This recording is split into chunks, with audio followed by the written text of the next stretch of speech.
dropped his chips. Yeah, I just threw them to the side, and like mess with the bag.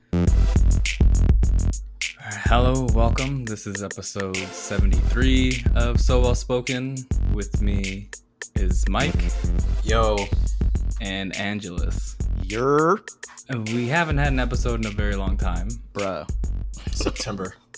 Very long. And since then, a whole lot has happened. I feel like we say that every podcast. I mean, a lot does happen, bro. America, man. True enough.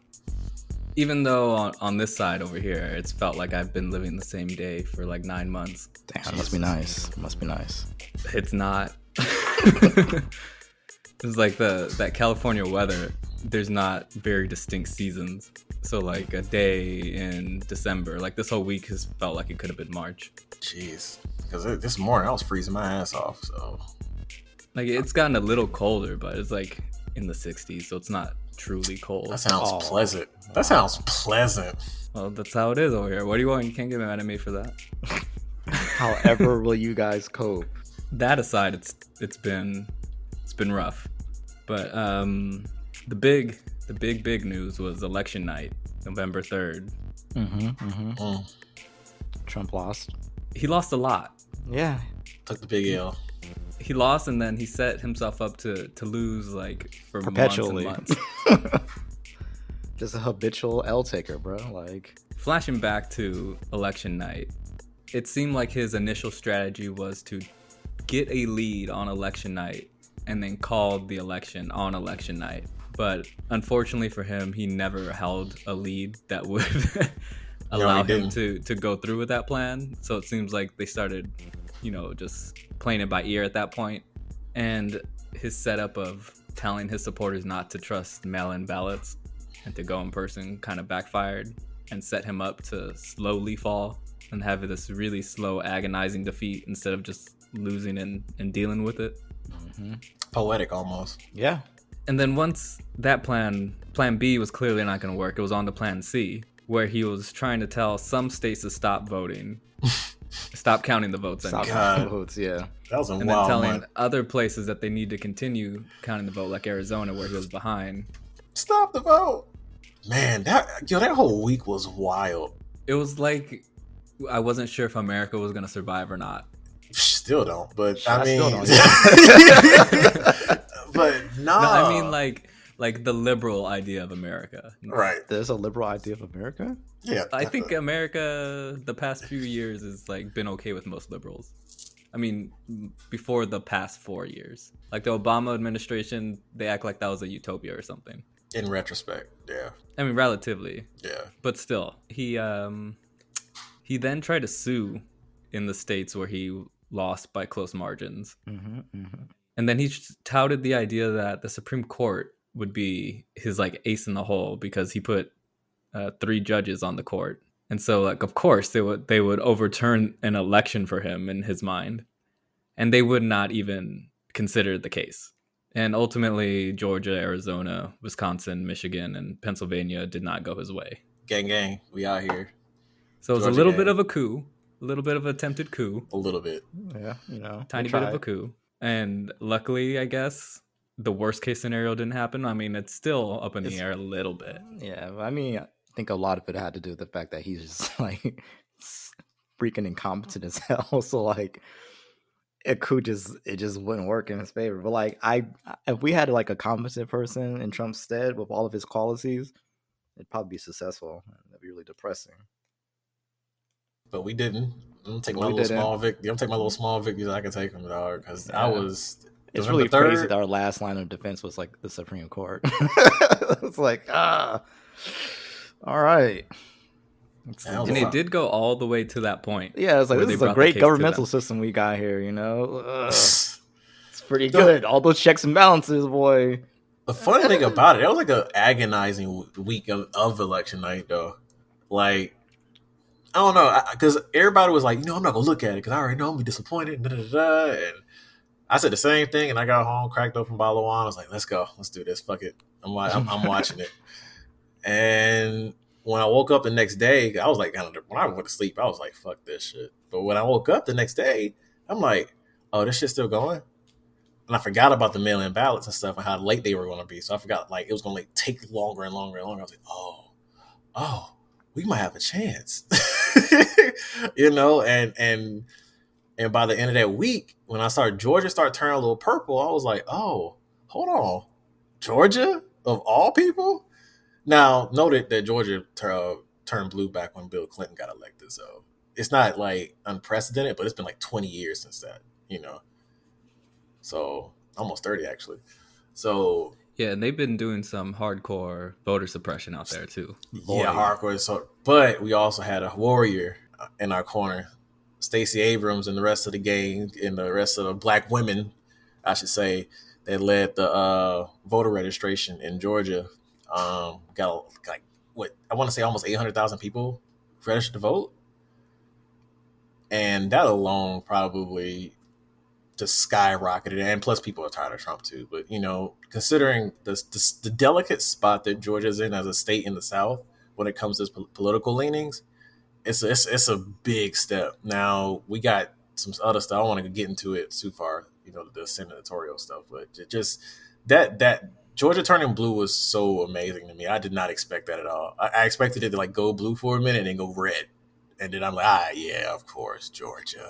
I know you, but I felt a little proud to be from here. Like I usually do, but you know, when I come politically speaking, I'm like, oh, yeah. If you go outside of Atlanta, you know that whole thing. But I mean, that's still true. I think that's kind of a popular sentiment across the country that I'm not from the state, I'm from the city. Yeah, but I always claim the state too. So I don't know. I don't know. It was like a little sense of pride I had. Just like, yo, my vote like literally counted, fam. Like That must be nice. Yeah, my shit turned the tide. Oh, Florida, right? Yeah. It's counting. That's crazy. It must be nice. Yeah. So I voted. I was like, oh, whatever, man. Like this ain't gonna matter for crap for me, but you know, do my part so I can complain about people questioning me. Yeah, I basically approached the election with reverse psychology. I was like, yo, we're gonna lose. I was just like, you know what? We lost. Like he's gonna win again because America's trash. Again, keep my expectations super low. It's like 4 more years of this crap. This country's probably done for or whatever. And then we started winning. I was like, it works. The reverse psychology works. We're winning. Good. Perfect. Like I planned. Excellent. And then Georgia turned blue. I was like, all right, so that was not in the plans at all. Like, yo, that's wild. Georgia, like y'all really did that. That's crazy. Dang. Out of all the states. Like, I wasn't expecting that from Georgia. And like, you know, I'm not gonna lie. I went on Twitter a little bit to look at the tears of Trump supporters, and I was just like, yes, cry. Been crying ever since. And I think this year the tears were like less flowing this year because a lot of people, I think even till now, a lot of Trump supporters are delusional that Biden won. Oh, for sure. Oh yeah. Like they still haven't bought the reality that Trump's not going to be president in January. Hey man, once they unleash the Kraken, it's over, or whatever they be talking about. I don't know. Like they're going through the stages of grief right now. Right now, they're just bargaining, and it's just like, you know, someone they're gonna move out. It's like you're not, you're not gonna move out any more than the people you tell to move out when they complain about it. Yeah, like you're not moving out. You're gonna be right there. Seeing the blow up on like what Parler? What was it called? Yeah, Parler. Yeah, seeing a lot of the old conservative figureheads like go like, you know, we're not supporting the Republican Party no more. We're gonna make our own party. I'm like, please do that. I was like, yes, do that. Please. For the next 5 to 10 years, just do that shit, and then I can worry about like criticizing the Democratic Party full hard. I could just get Republicans, conservative, whatever party you want to go ahead, have fun. The Whigs, if you want to call themselves that again, do that shit. I just want to focus on getting the Democratic Party down to where my idea of how America should go. I shouldn't have to like, you know, bank on Biden, who is getting like, oh boy, I'm not getting into that. But yeah, I shouldn't have to bank on Biden. But fucking yeah, please, I would love if you guys made your own separate party. That's his 2024 slogan: bank on Biden. Jesus, no. Oh, God. Like I think you kind of pointed out why the Biden victory was kind of bittersweet because it's like, yeah, Biden won, and then it's like, fuck, Biden won. Democrats been showing their ass post victory though. I don't like that. Like they not taking it in stride. They not like okay doing this. They over here blaming defund the police and like all these other slogans and stuff like that. And I'm just like, that ain't why y'all lost in those states. And it took and then when AOC decided to like point out exactly why, not maybe not exactly why, but you know, a good reason as to why they lost or whatever, it turned into like this whole thing of she needs to, the usual thing with her. She needs to shut her mouth. She knows what she's talking about. She's criticized within the party. She has no room to criticize. Da, da, da. And I'm just like, dude, y'all don't want to listen for shit. Y'all scrape by with this election and y'all don't want to take advice or try different strategies or anything like that. Y'all just want to just do the same old shit over and over again. Right, Democrats are like committed to their 20-year strategy of do nothing and just say we're better than the other team. Like that's all they know, and I think a lot of that is in part to the fact that the leaders of the Democratic Party are older than dirt. Like I'm not trying to be ageist, but they're older than like yo. Some of them are from the silent fucking generation. Like bro, like. It's hard to get like change, progressive change, when the people who are in charge, who help lead the party, are from an era when like, yo, did they even they had electricity? But I want to be a jerk and say they didn't have electricity. But it's just like it's super frustrating because it's like, all right, you know, a lot of these people are absolutely stuck in their ways. You know, like they grew up during a time where America was quote unquote great, whatever, and it's like they rose in power, you know, doing things a certain way, and it's like they've never tried to adjust for the way that the country is now. You know, like this country is not 90% white, 10% black anymore. Like those days are gone. Like this is a country where number one, people are like they're homeless right now because of COVID, but it's like in the general sense, yeah, like you know, you've got your first world living, but it's at the same time within that this first world, you know, people are struggling, you know, Yeah. like people are barely getting by, like they are barely above water. And honestly, I don't think people are above water most of the time. They are just somehow winging it month to month. And it's like Oh boy. everybody's asking for help. And it's just like, oh, well, you know, we got to keep doing what we're doing right now. And like, you know, if we just like the figureheads like talk a lot of like these big empty promises, and like they say things that make you feel good, but like they do nothing to actually help people. Like, oh, we just gotta come together and you know, we just gotta help one another and things like that. And it's like that all sounds good, but like, bro, what exactly are you doing for us? All So right. like with Biden winning, it's like, all right, cool, you won. What are you going to do for us? I think that's the challenge at this point. Is now that he's in, there has to be some real grassroots effort from like the progressives at this point. Actual mobility instead of just like talking on the internet and just talking shit about the country for like Yeah. a good 4 years, because the excitement for progressive policy is there. Like look at Florida, passed a $15 minimum wage, which didn't vote in a Democrat.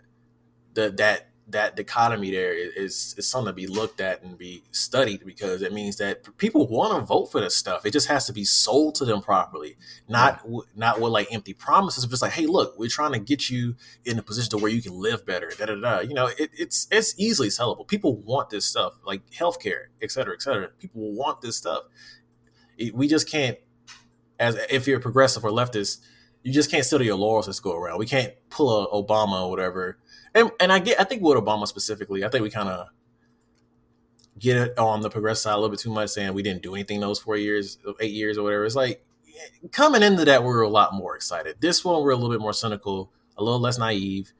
And I think this is the time we really start mobilizing, you know, and pointing out like, hey, Biden is doing this. If we want somebody to do a little bit more progressive, we get this. Kamala did this. Da da da da. If you want something a little more progressive, we need to move it this way. I think it needs to be tailed down, like broken down and easily digestible. Don't tell people just go research shit, because people just go and search for their confirmation bias anyways. I've definitely noticed that this past week with vaccine stuff. We really have to hunker down and really get into that. And I'm actually excited to do that. Even because even when Biden was saying, you know, he's not going to run on defund the police during his presidency, I was like, bet, cool. That's exactly what I wanted him to say.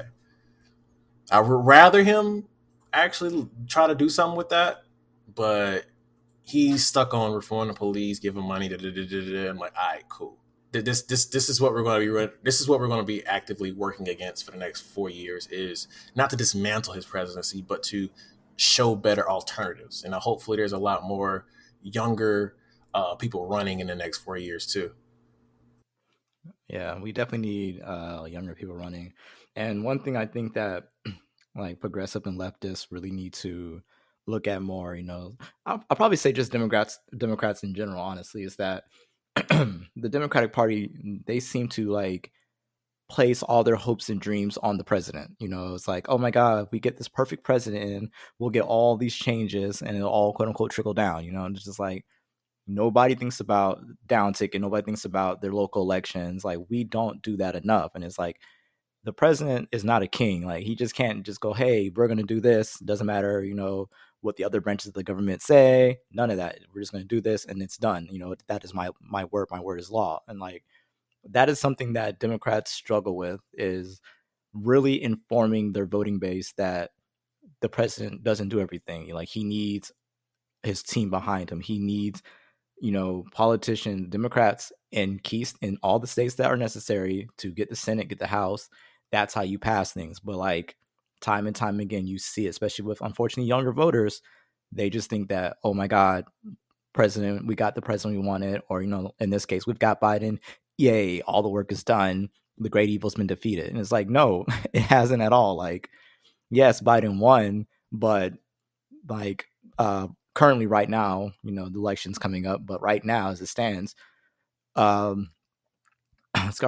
Republicans, they still run the Senate, so they still have all the power. Like that's the reality of it all. And it's like, no, Biden being president does not automatically mean that, everything's kumbaya and everything's great. America's like turned a corner and we're just like on an upward trajectory. Like, no, like it's still pretty much a fight. Yeah, it's still a fight. And we're still fighting in Georgia because we got a key election. Yeah.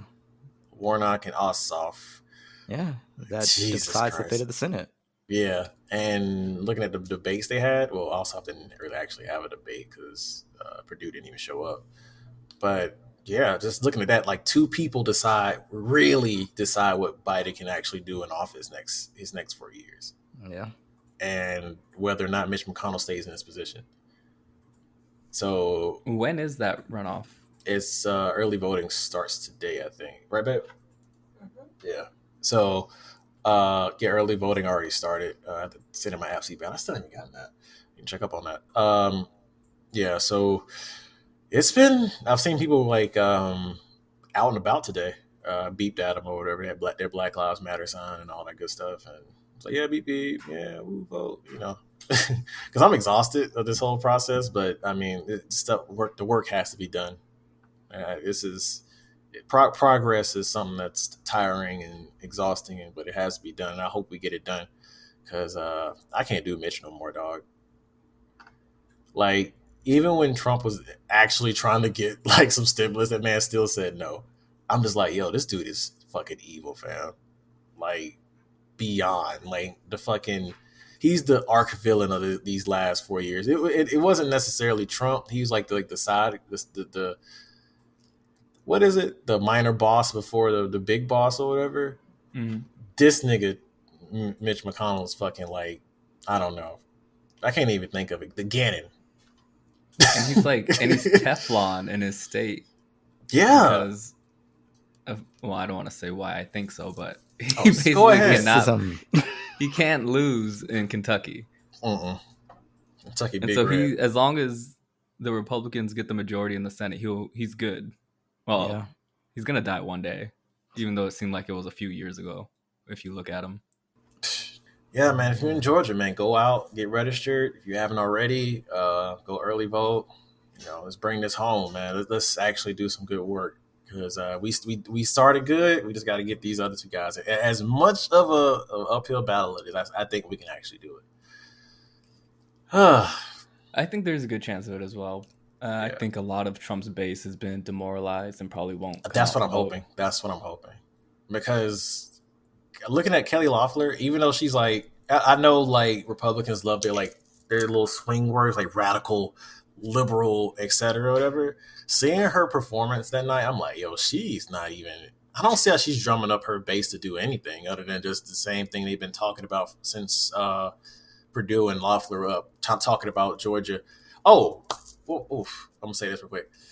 Yo, shout out to the Secretary of State of Georgia during the whole fiasco because I've never seen somebody so pissed at Trump and basically was telling the man to shut the fuck up because they kept telling him to recount and that they were lying and people were getting threats and stuff like that. They were fucking fed up with Trump's base.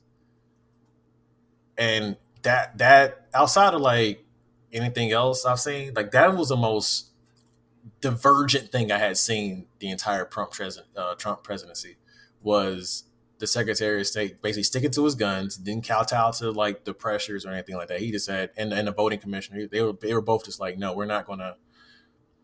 Dude, you lost.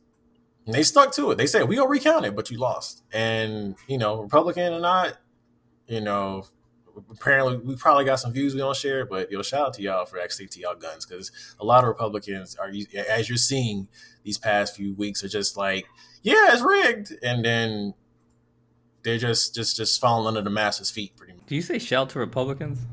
Shout out to the Secretary of State. I said Secretary of State. No, I would. As the main host of this podcast, I want to undo any shout out to Republicans that Mike may have implicitly or explicitly made. Yeah, what he said. I said specifically the Secretary of State and the voting commission. Fuck that dude too. I mean, yeah. Fuck him specifically. I mean, yeah, but in this case, it was just give him his little kudos to actually. I don't know. I'm not going to give somebody kudos for doing what they're supposed to do, bro. That's crazy. Well, it doesn't happen that often, to be honest. I don't think it was a supposed to type thing. You're right, but fuck that dude. Yeah, I'm not giving him props. All right. So Barr resigned. Mm-hmm. Yay. Which I don't know is a yay thing yet, Mike. No, that's what I'm saying. Like, I don't know. Like, We'll find out. We still have a whole month before Biden is inaugurated. So I don't even know what the fucking happened in these next 30 days. I guess that Supreme Court L was just kind of the last straw. Yeah, like it's no coincidence that he resigned the same day that the Electoral College gave the win to Biden. Yeah. Like he was probably privately assuring Trump that something could be done. Because he, even on his way out in his resignation letter, he was still talking about voter fraud and shit like that. Sure, Jan. They can't show any form of weakness on that end at all. So I'm not surprised by that. They're still going to drum up their base at this point, which they did get drummed up over this past weekend in D.C. That Proud Boy rally. Mm-hmm. They Segue. Yeah. People got stabbed. Ripping off BLM signs and burning them, and not a single police officer in riot gear. You love to see it. Hey man, you can't rush your own people, bro. Clearly, that was a good little. Think about it like this. Most of the George Floyd protests and everything happened in June, right? If I'm not mistaken, right? Or yeah, around that time. Okay, so you see how it just 6 months later. There's a whole flip, and now the Proud Boys out there talking about stop the steal and da-da-da-da. I don't know, man. It's been a long term. I can't say the word. Long raggedy-ass year. That's pretty accurate. Like, Jesus, to cap it off with shit like this, and then it kind of scares you too because you don't know what these guys are planning. They already tried to plan to kidnap a Michigan governor.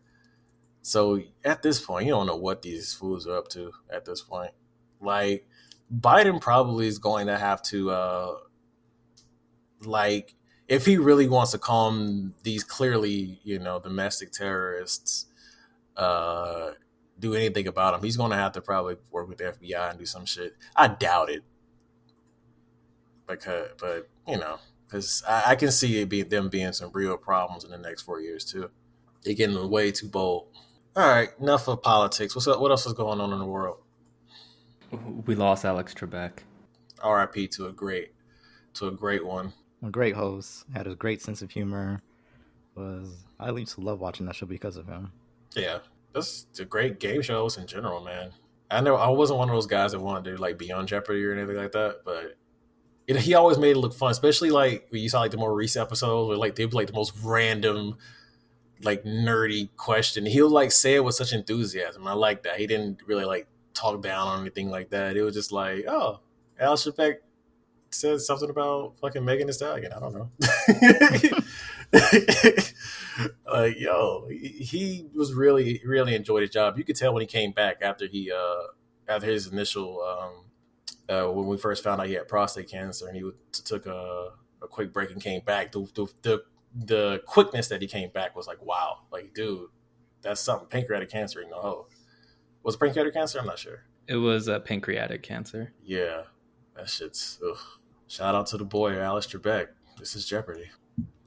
So, Moris, you got to put in the sound effect. Do daily double sound effect after that. All right, I guess I have to.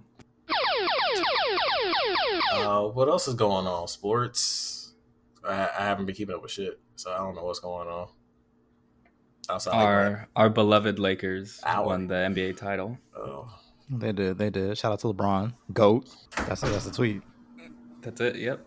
Like, undisputably now, you can't really argue anymore. I mean, I never argued it at all. I was just saying people in general, like, they can't now. He's a GOAT. They will.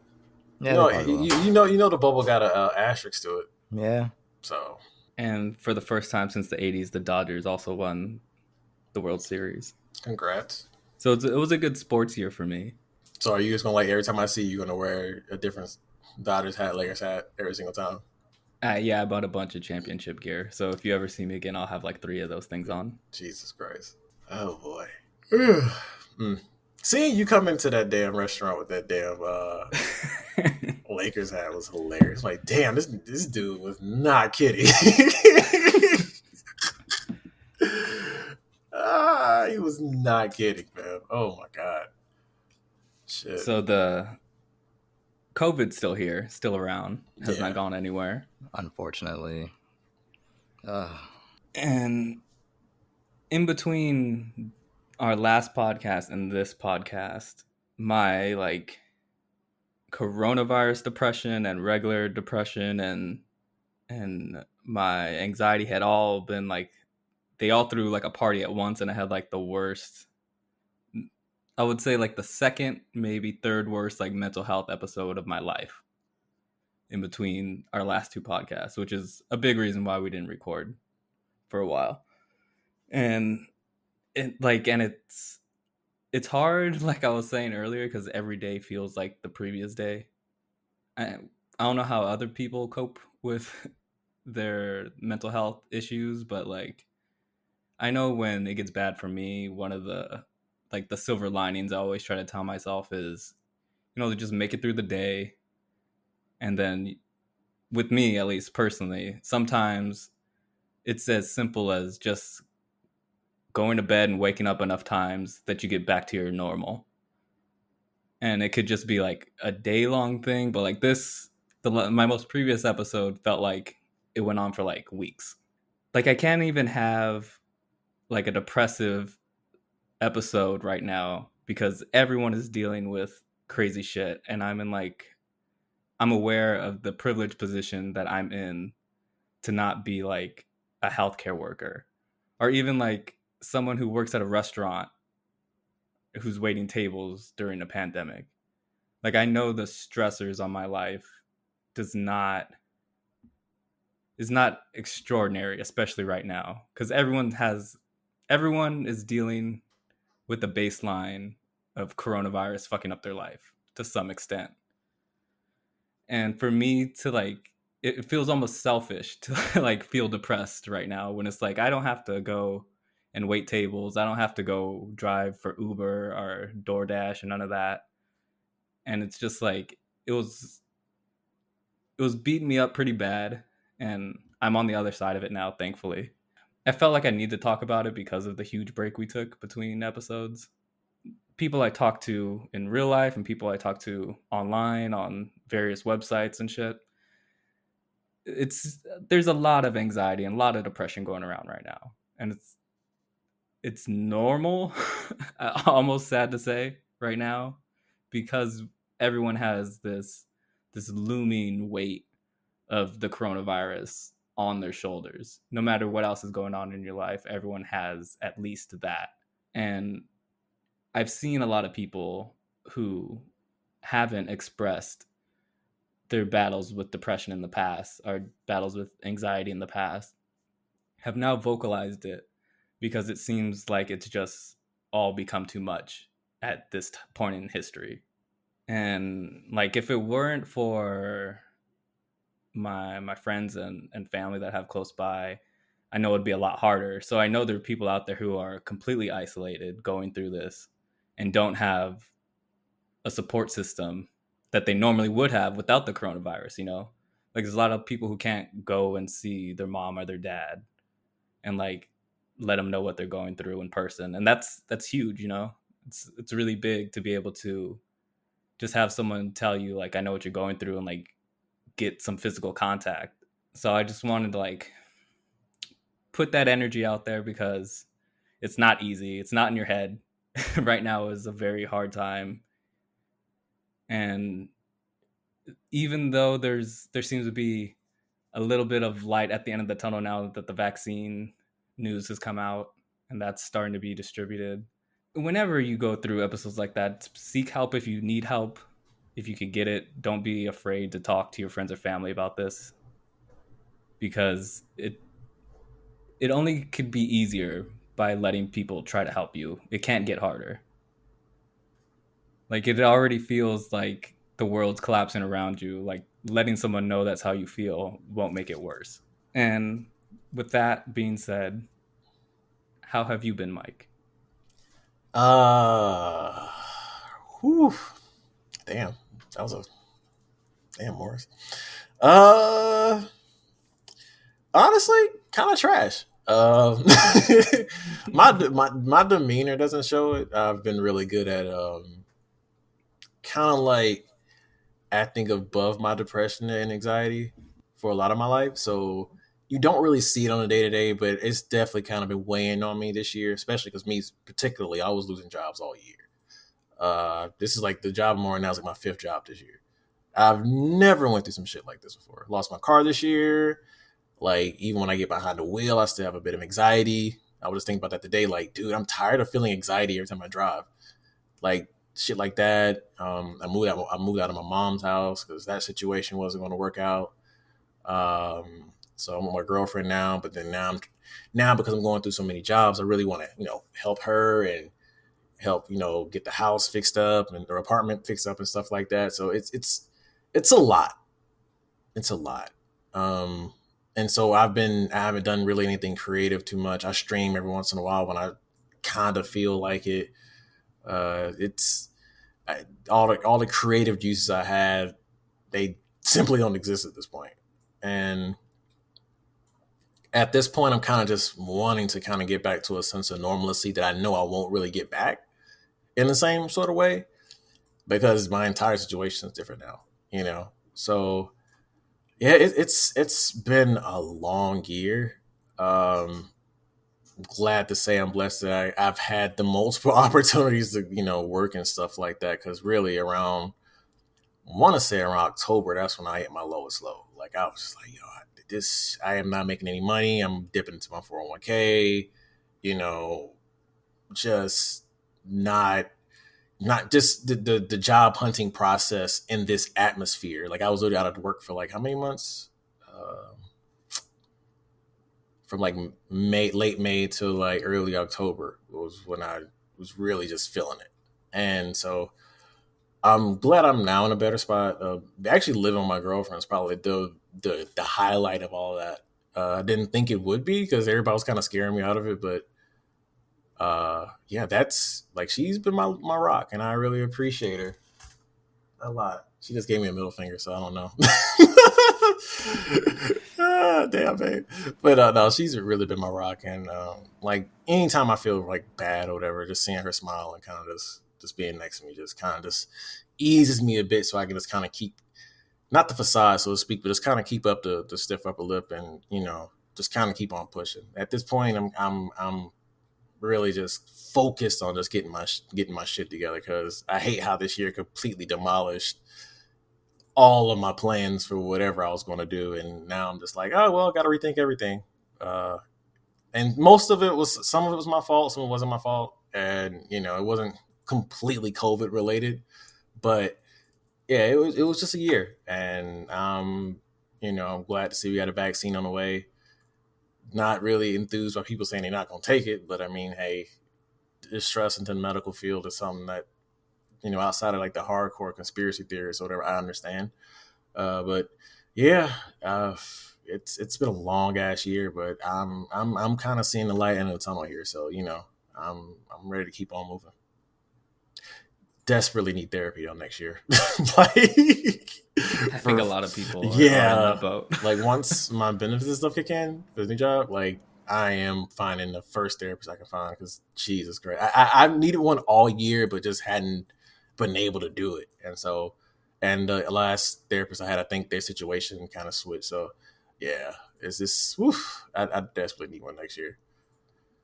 Angelus.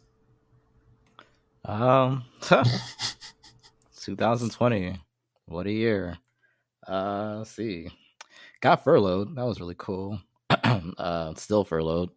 So I have no job. That's always fun during a pandemic. And, you have no, for lack of a better word, support system. No real one anyway, other than like, oh, I got to like travel back across the states to go back home, which is what I'm going to have to do like very soon. And that sucked a lot, because like we're going into the holiday season. My grandmother's like, she's slightly sick, so I can't even see her. Like this year has just been just complete crap, and like I'm currently in like the middle of battling depression, like lowest of keys. I was actually going to cancel this. Like I just wasn't really like mentally prepared. I was just like, I don't know if I can wing this, but I'm here. But yeah, like this year has been like, I'll probably say like the worst year in recent memory for me. Like nothing has gone my way this year. Like, you think things were turning a corner as far as like career wise, and then it's like, oh, you're furloughed, and you're like, well, shit. And so it's like, well, I'm going to look for a new job because we haven't got called back. And when you don't have money coming in, like it really puts things in perspective, just like how fragile this all is.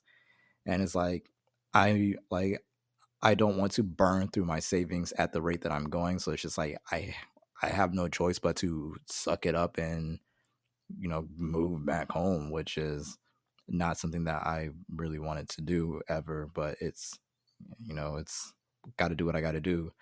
I got like family fighting that I'm a part of, will and testament type stuff, and it's just like all of this just like weighs heavy on me, and it's a lot, because it's like, who do I talk to? Like I'm furloughed. Like I don't have like, I can't even pay out of pocket expense for my freaking therapist, really, like and things like that. And so it's just like, yo, like when you have no support system, you know what I mean? Like it's hard to continue to be optimistic about things. And like for me, I've always battled depression, and so it's like I get into those moments where like things start to spiral. Like I start thinking, all right, I'm depressed, then you start thinking about certain things that further fuel your depression, which spirals you. And you start thinking about even more things, and it just keeps going down and down and down. And then you get to this point where like you push people away. You don't want to talk to anybody, which is where I'm currently at. Like I push like a lot of people away. So I've only been talking to like one or two people. Like thankfully, I have a couple of friends who I do turn to in these kind of situations, and I enjoy talking to them, and they help me out just by listening, and it's just like I just want this year to be over at this point, because it's like, all right, well, 2020 was a bust, and let's just move forward to 2021 and hope that with this vaccine around the corner, things like that, we can get to some sort of normalcy so that I can get my life back in order. Not to say that I'm waiting on the vaccine to get said life back in order, but it's like that would help a little bit, because it's like I understand like the economy needs to, it's contracting a little bit due to the virus and things like that. And as a result, people are being laid off left and right. But it's like it really hits when you realize that your government, you truly realize that your government isn't shit and it is not for you. Like, it's one thing to always know that, but it's another thing to feel that when in your time of need, that's when you need it most, and it's not there because it's not designed for you. It's designed for people who already have means, corporations, the wealthy, and it's just like, it really puts into that perspective just how utterly, like, how much of a sense of dread like it all brings to you. And so like I legit wake up a lot of times with anxiety, just like, yo, like what is the end of my day gonna look like? What is the end of my week gonna look like? How am I going to, get through the next few days, things like that, and obviously I always make a way through and things like that. But I really hate that feeling of having to live like that. Like, yo, like it's crap, it's pure shit. And so at this point, I'm just, like that McDonald's jingle, like put a smile on, or Burger King, whatever. And it's just like, that's about the best I can do for people, and it Right. is, there's like a slight frustration because like people, they want you to be a certain way, like they don't really like depressed people, like, oh, you're depressed, go away type thing. And it's like they want the old you, how you always are. And it's just like, yo, like, just because your life is all peaches and roses does not mean that everybody else is. And like, it's exhausting to do that performance for other people.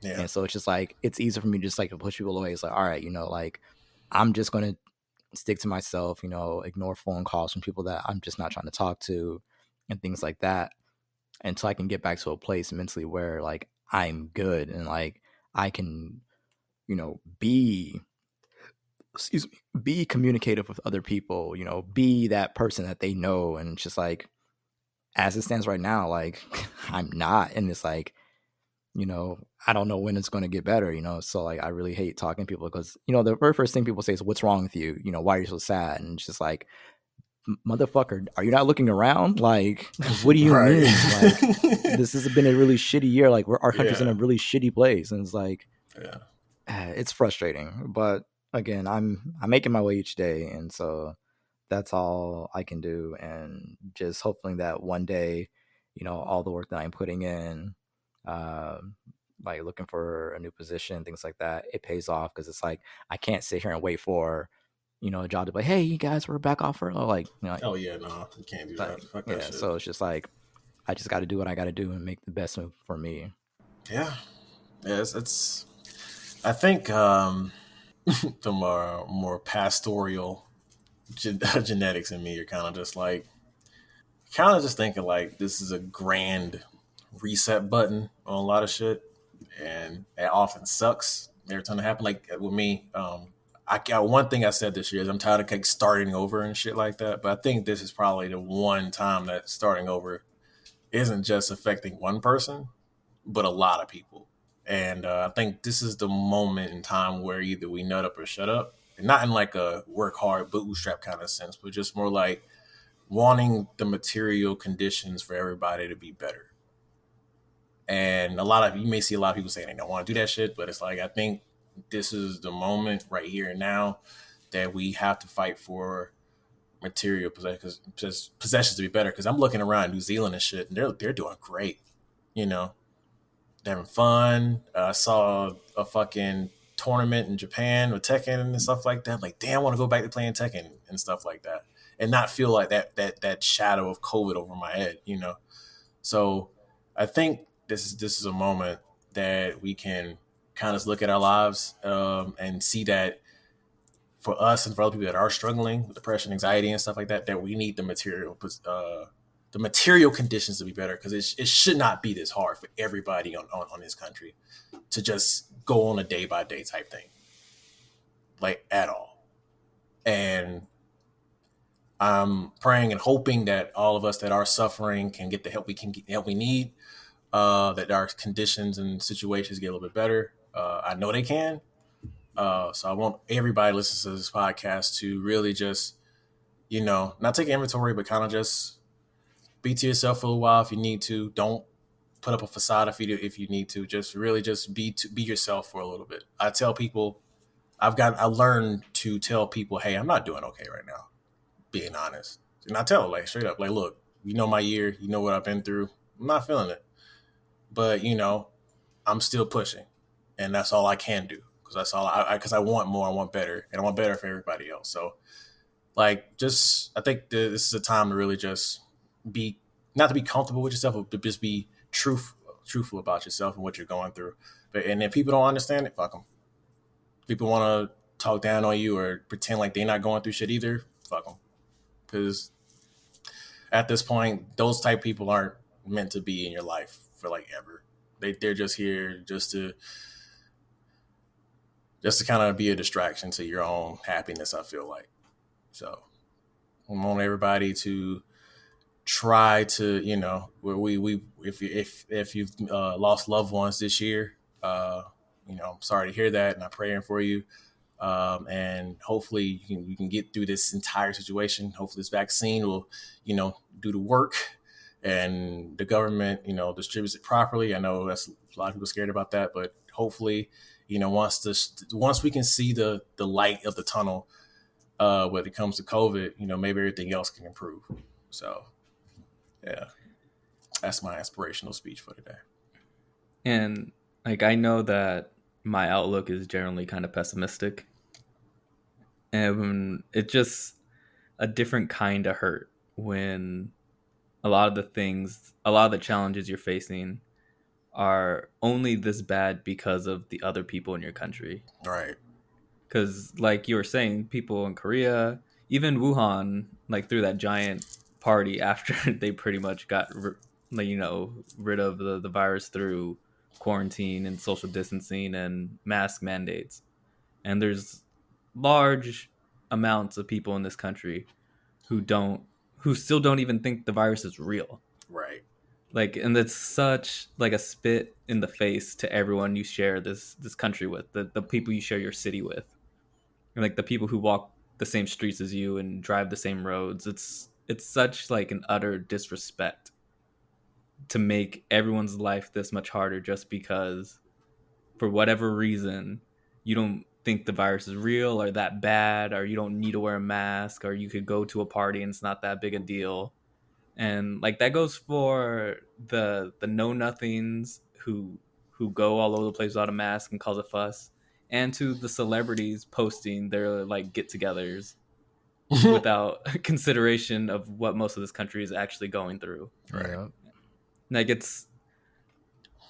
just feels like disrespect. Like I don't know any other way to put it. That's Where what it's it like is. you see that thousands of people are dying every day now.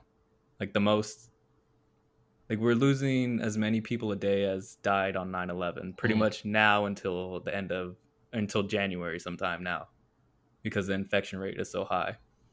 And we're seeing hospitals, ICU units running at capacity, and still people can't do the simplest of things like wear a mask and avoid social gatherings. Like it's dead simple. It really is. Like it's not complicated and it's very easy to do. It makes you feel a little crazy. It makes you feel like you're losing your mind a little bit, that people just can't get on the same page of wearing a mask and not gathering in large numbers. The other frustrating thing for me is you have, this block of, people who continue to spout, oh, it's got a 98%, success rate, not success rate, but like, you have a 90% chance of not dying from it. And it's like, bro, that 2% is huge. Like, what do you mean? Like, it's so frustrating to see people like keep pairing that. And like, especially when they say, oh, the flu, and people get the flu and they're okay. And I'm like, okay, well, number one, the flu affects like 80 million Americans a year, but out of that 80 million, only 64,000 die annually. And it's like, that's like a 0.00 like 1%. Like that's a big difference from 2%. And it's like, if like what 300 all 320 some odd million Americans got infected and 2% of us died, that is a huge number of people who've died from a virus. That's like several million. And like the fact that people think that's an acceptable number to quote unquote continue the economy and whatever crap other things that they spout is crazy. Like they are literally telling millions of people potentially to die for the economy. And it's just like, it's super frustrating especially when you get to the point where these people, they'll spout this until their own like loved ones pass, and then all of a sudden it's tears and oh my god, I didn't know that. Oh my god, like it's so frustrating. Like I hate how much America's individualism has brought us to this point of like, that the whole self-service fuck you got mine has brought us to this point where people only care if they are truly affected. Like if they are personally affected, that's when all of a sudden, oh God, we need to do more. And they want to spread awareness. And it's like, that is a terrible way to approach this. Like that'll never work out, because that just means that a whole bunch of people have to die before somebody takes it seriously. And it's like, that sucks. And it's so frustrating to see so many people going out, partying, drinking, doing all these things. And then they make a post like, oh my God, like my dad got COVID. And it's just like, yes, because it is real. It is incredibly frustrating. And it's just like, there's nothing that we can do but watch these people be stupid and hurt other people in the process. Yeah. And it's like, oh my God, it's real now. I understand the knowledge. You should have been understanding when you saw other people dying from it. It's people with the disease is still denying it on their deathbeds. It's wild. It's wild. And even with the vaccine like on the horizon, there's still, like they said, a mask and distance is still better than a vaccine. Oh, for sure. And we still haven't learned that lesson. So it's kind of terrifying going into receiving this vaccine, where there's going to be a large amount of people who think that now they're impervious to the coronavirus just because they were vaccinated. And another thing that worries me is that the Pfizer vaccine, I'm not sure if it's all of them, but it suppresses symptoms. So if you get it, you don't feel like you're dying so much. But they haven't fully studied how transmittable it is at that point from that person to others. So I am very worried that the affluent and the privileged will get access to this vaccine and still spread it to the working class people and the people in the service industry who they come in regular contact with. Like, it feels like it's going to last a lot longer in America than many other countries. For sure. Oh, yeah, that's for sure. Yeah, because it's like the vaccine works within the idea that you're also still quarantining and keeping clean and being safe, and people aren't doing that. So, I mean, I feel like it'll probably put a dent in it, hopefully, but you still got to deal with the non-complicits that don't want to, participate in trying to get this place. Like they'll talk about, hey, we need to get this country back together. And it's like, nigga, what are you doing to help? Like, you're literally putting yourself in a position to get you and others sick. That's not helping anybody. So that's the weirdest thing, though. I don't really have anything else to look forward to next year. Is outside of, like, hopefully COVID going away at some point. That's sad. But that's so huge. It is, but it's so sad. It's the only thing I'm looking forward to. Usually I have like plans, want to do this, want to do that. Next, just like, hey, is it over? Is it over? That's like the only thing I'm worried about next year. This year was, before 2020 started, I had plans to travel like extensively this year. Same. And like, I put off traveling for months and months and months so I could get a good enough amount of money together to like really do a nice trip. Mm-hmm. And then just completely shot for the foreseeable future as well. It's so terrible, because if we would have just locked down and took this seriously, we could have still had part of our summer as well. Like, we lost months and months and months unnecessarily. And even when we get transmission numbers down and the vaccine distributed, leaving the country is going to be something that's not going to be the same anymore. Oh, definitely. They gonna, like, other countries don't want to see any Americans coming off a plane. They're going to be like, hold on, sir. Have you gotten your your COVID vaccine? Yo, they are going to do that. Ooh. Because a lot of these celebrities and stuff, or these like influencers and stuff like that, but on that like anti-vaccine wave, they're not going to be able to do that traveling unless they get the vaccine.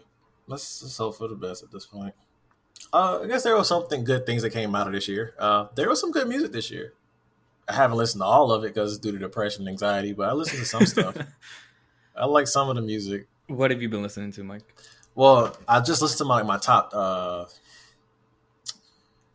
my top 2020 songs or whatever. I've listened to a lot of Future this year, and I did not think I would. Because I can see usually that. Future, no, because Future is really hit and miss. Like I'll like one mixtape and then not like the other one. I like the other mixtape and I like the other. Future really been hitting this year.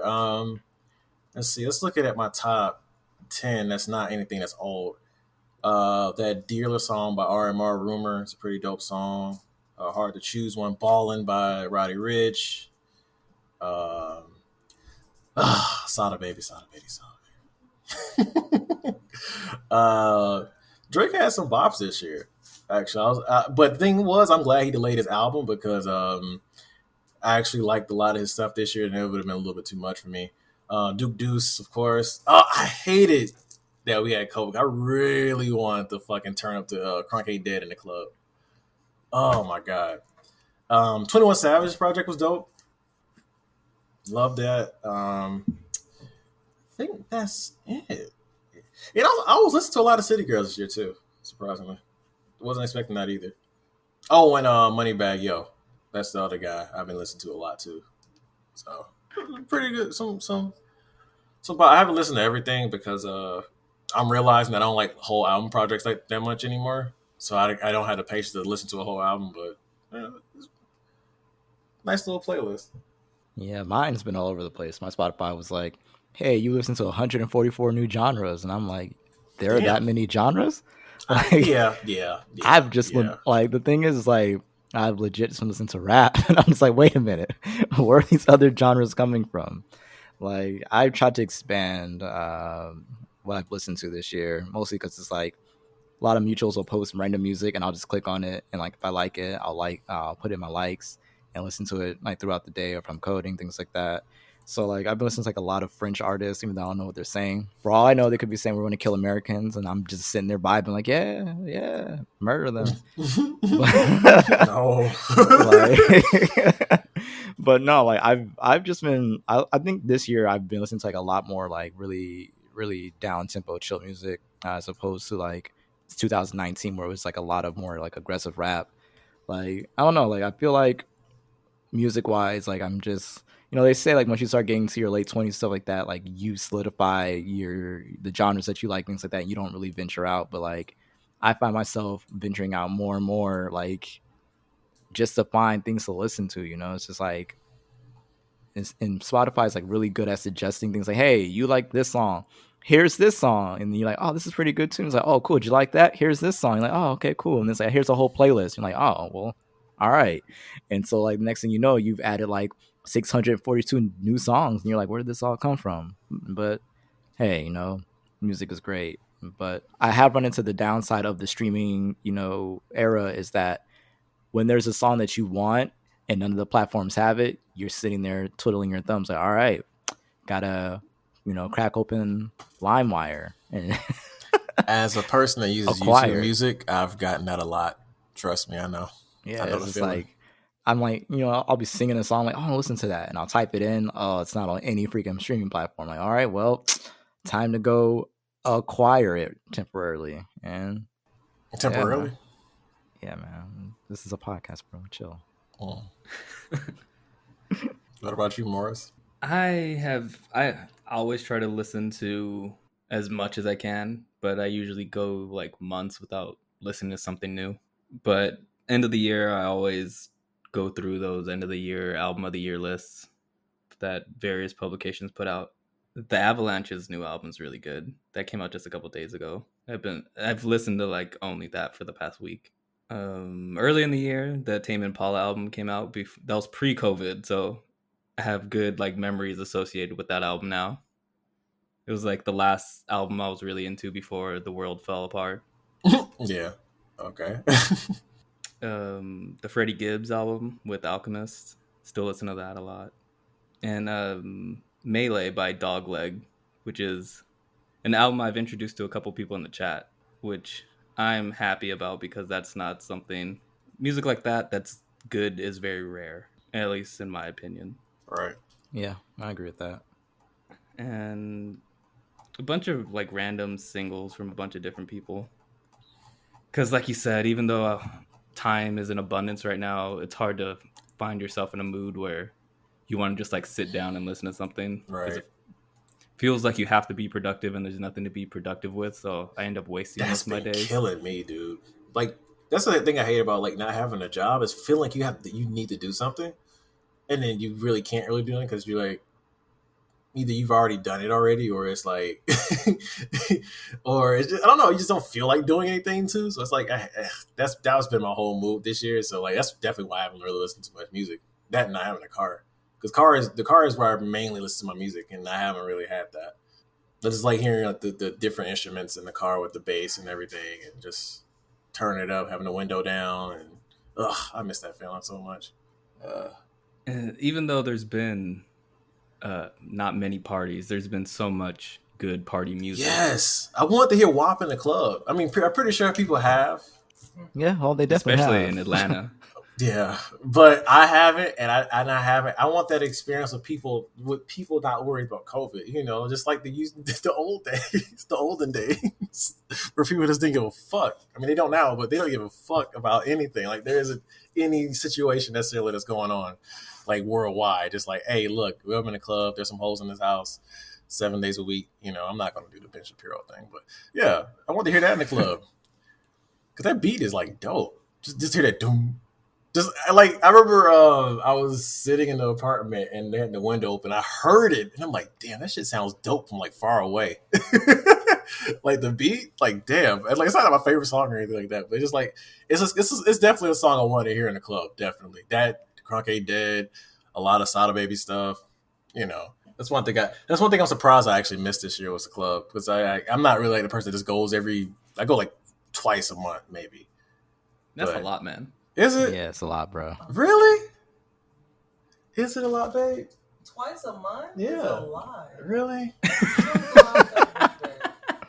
It's 3 against 1, bro. You may have a problem. Yeah.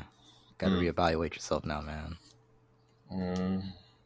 You paying money to listen to music. Maybe like twice. Twice every 3 months? Yeah. Nah. I don't know. Maybe I do. It's been a while. So what else been going on? Any celebrity shit or that's worth talking about? Off the top of my head, I can't think of anything. Ashanti got COVID. Yeah, Ashanti got COVID. Which I'm not shocked messed about. up the verses. Yeah. I mean, which is weird though, because like verses originally started out with like celebrities on their webcam in their home chilling. Yeah. And just doing their thing, and it became this big production spectacle. Like, oh, they got to be in the same room. We got to put like some kind of like theme to the thing, and it's just like, bro, can we just go back to what it originally was? Like, I don't need them to be in the same room. Just put them on a webcam. Send them the kits. I preferred it on the webcam. Yeah, like they used to send the celebrities kits, and like except for the Gucci Jeezy, I needed that in person. I'm sorry. That was hilarious, but that wasn't happening on the webcam. No, nah. Gucci was hella petty, but I understand it. But petty, but I understand. The DMX and Snoop Dogg one was a good one to have in person, just because of how much they appreciated each other's music. I didn't see that one. I might want to rewatch that one then. That one was fun, but generally, I do prefer the low budget. Everyone's just using their. I remember that Wi-Fi. first one, Babyface and damn, who was it? Teddy Riley? Yeah. Oh my God. Babyface being shaded the entire time. They didn't know how to work the setups and everything. I'm like, damn, I feel like some shit I would be doing like 3 years ago, trying to stream and shit. My favorite one was Brandy and Monica because it was really clear. Oh, Brandy and Monica, fuck with Brandy. They did not fuck with each other at all, man. Oh, Brandy was like trying to be all like, hippie and nice and stuff like that, and Monica was just like, nah. I was like, yo. That was good. I like that one. That was my favorite. Nate Robinson got knocked the fuck out. We don't need to talk about that. R.I.P. to Debo. Tiny Lister, yeah. R.I.P. Celebrities need to get off social media. Part 20 with Letitia Wright and Cardi. That for 2 completely different reasons. 2 completely different reasons, but around the same time period. I think JT said some wild shit too. Oh, JT said a lot of wild, so I was like, all right, well. So it was just like, yo, this PR just like not exist anymore. I'm just assuming. I Like, mean, you know, it's just that Twitter is like a direct link to people, so it's like it's kind of hard for PR to run PR interference on it because it's like you got to take their phone or take their account from them. It's if like, it needs to happen, it needs to happen. When I mean- if I get famous, at this point, after seeing all the shit that's been going on this year, I don't want to be famous, though. But like after seeing all this shit, I'm like, yo, I don't even need social media anymore. I'm gonna have my assistant post some shit for me, some like borderline like PR type, you know, Just pictures of you shaking people's hands. yeah, or like photo ops and stuff like that. That's it. That's all you're getting from me once I get famous. No statements, you know, just an occasional statement. Oh, rest in peace to the idol, the god, XYZ, and this be done. Like, because the like when Cardi B said that her fans are friends, I was like, no, girl, no, they're not. I mean, by definition, your fans can't be your friends. No, they can't.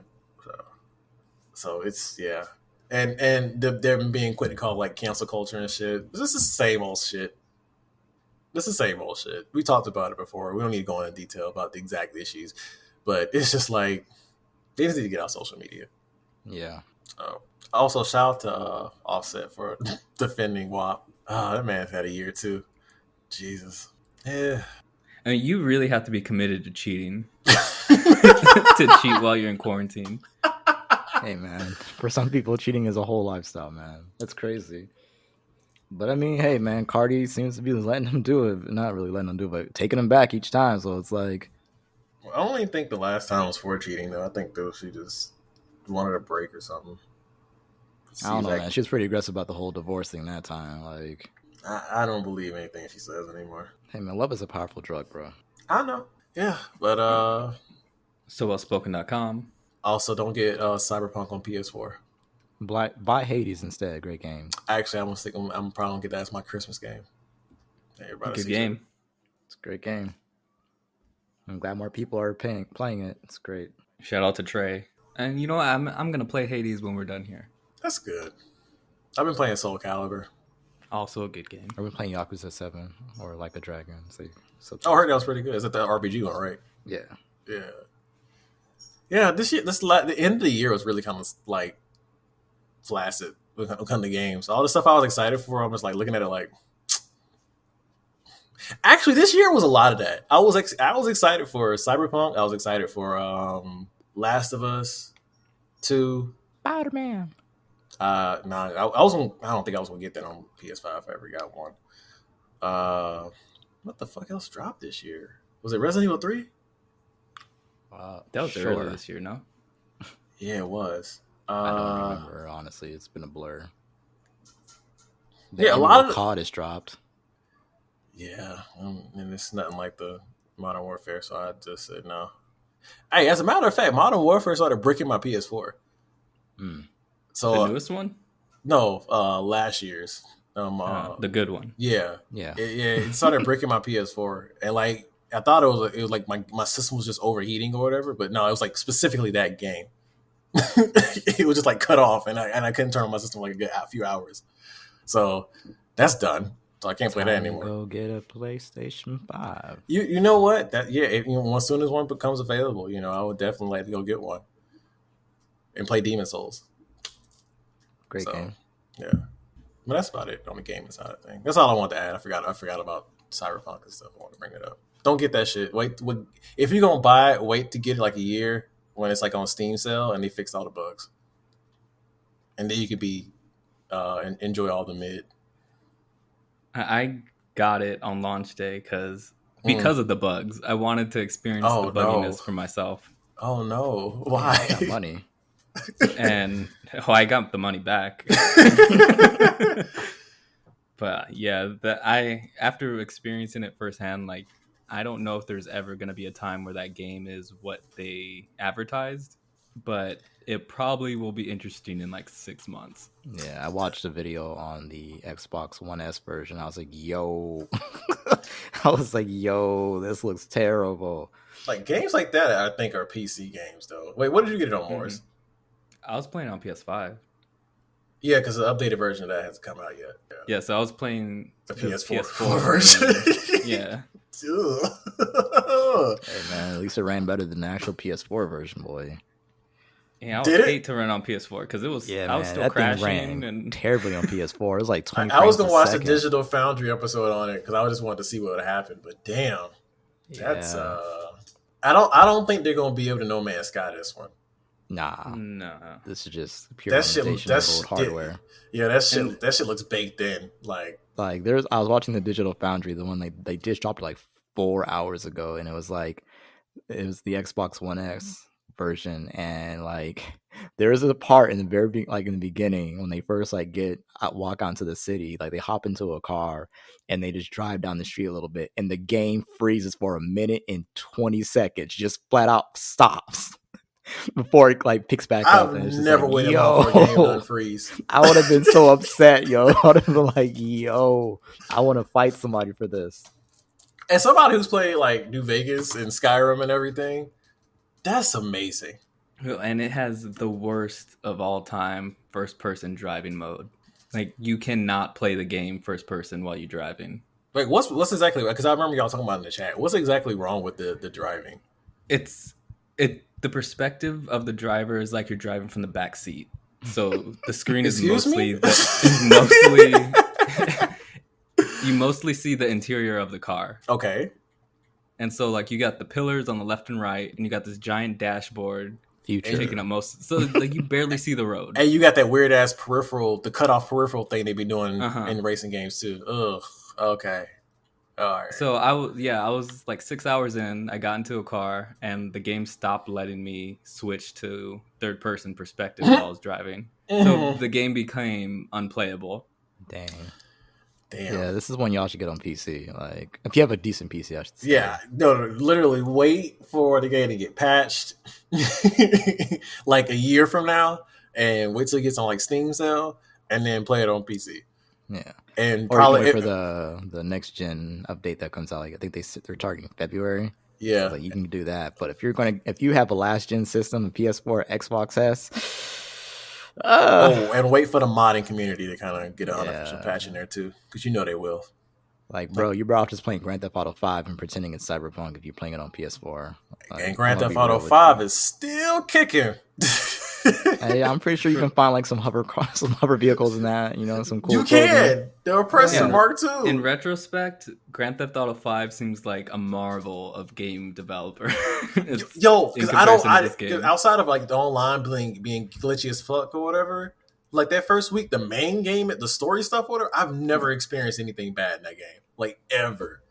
Like only glitches I got is like server side shit that you would get in like the online part of the game, which is like I understand. That's like their first time doing something that expensive, but yo, that's wild. Yeah, go play Grand Theft Auto 5. They got a new update coming out. Do some See, nice. there you go. And on top of all these game-breaking bugs and glitches, the game itself it's being underreported how like problematic and racist it is. Yeah. Because like the reviews of the PC version are all very glowing of what it attempts to do and its ambition, but its portrayal of Asian people and Hispanic people is very offensive. Wait, they didn't go like Deus Ex Human Revolution type. Hell, even the first Deus Ex game where they had like all the Asian characters speaking like really heavy, like No, they got that. Yeah, bro. Every Asian character you come across in Cyberpunk speaks. They with did a the Deus accent. Ex? Yeah. they did oh my god. They're speaking broken English, and then like one of the gangs is supposed to be Hispanic. And Oh no. They'll drive by and just like curse at you in Spanish randomly. Did they all? That's it. Yeah, oh, exactly. God. Like if you can find an Asian NPC that doesn't have the stereotypical accent, I'll give you like $1. Oh man, the fuck! It's 2020. I thought we left that shit back in like Duke Nukem fucking 3D or some shit. Damn. Like Yeah, early it's really bad. PS2 era game shit. The fuck?